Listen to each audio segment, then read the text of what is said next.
Hello बच्चों, let's see this question. If alpha and beta are the zeros of quadratic polynomial fx is equal to x square minus 1, find the quadratic polynomial whose zeros are 2 alpha upon beta and 2 beta upon alpha. तो चलो इस question को मैं solve करती हूँ. तो सबसे पहले अगर मैं की कंसेप्ट अप्लाई करूँ इस क्वेश्चन में, की कंसेप्ट, तो एक जनरल क्वाड्रेटिक पोलिनोमियल अगर मैं लिखूँ तो f x is equal to a x square plus में बी एक्स प्लस में सी.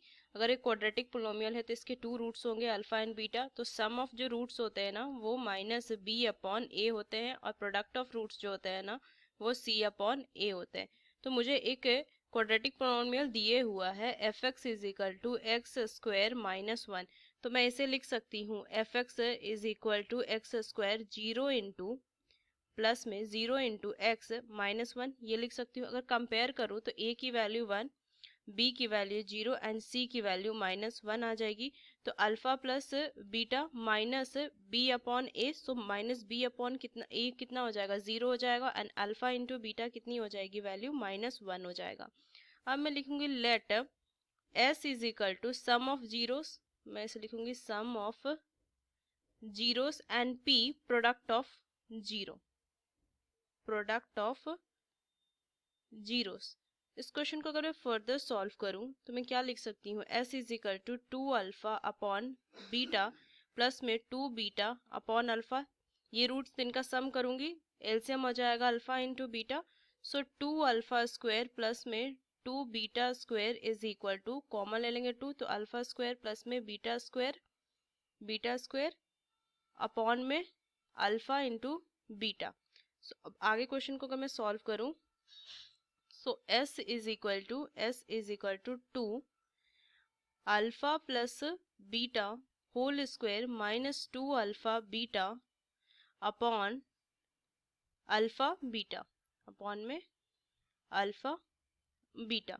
तो इसको अगर मैं सॉल्व करूं इसकी वैल्यू रख दूंगी अल्फा प्लस बीटा और अल्फा इंटू बीटा, तो 2 into 0 square minus 2 into minus 1 upon में ये माइनस 1.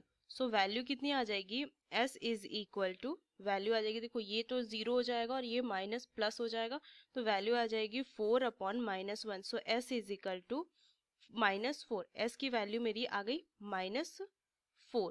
तो ये सम ऑफ रूट्स हुए. अब मुझे सम ऑफ प्रोडक्ट मतलब p भी निकालना है ना, product of roots. So p is equal to 2 alpha upon beta into 2 beta upon alpha. तो इसे अगर मैं देखूं तो ये वैल्यू कट जाएगी, वैल्यू कितनी आ जाएगी 4, p की वैल्यू 4 आ जाएगी. अब मैं यहाँ पे क्वाड्रेटिक पोलिनोमियल फॉर्म कर सकती हूँ तो क्या लिखूंगी, यहाँ पे हो जाएगा f x is equal to, या फिर जी एक्स में नेम दे देती हूँ, इसे मैं जी एक्स से नेम दे दूंगी. तो जी एक्स इज इक्वल टू के into X square minus S into x plus में ये सी हुई प्रोडक्ट ऑफ, तो p ये वैल्यू आ जाएगी. सो कितना लिखूंगी k into X square minus s, कितनी वैल्यू आई माइनस 4 इंटू एक्स प्लस में कितनी वैल्यू आई 4. तो क्वाड्रेटिक पोलिनोमियल क्या हो जाएगा G X is equal to, value आ जाएगी k into X square plus में 4 एक्स प्लस में 4, ये वैल्यू आ जाएगी. ये जी एक्स ये फाइनल क्वाड्रेटिक पोलिनोमियल आ जाओ, ये मुझे फाइंड करना था. So using this key concept we solve this question. Hope you understood it well. Best of luck. Thank you.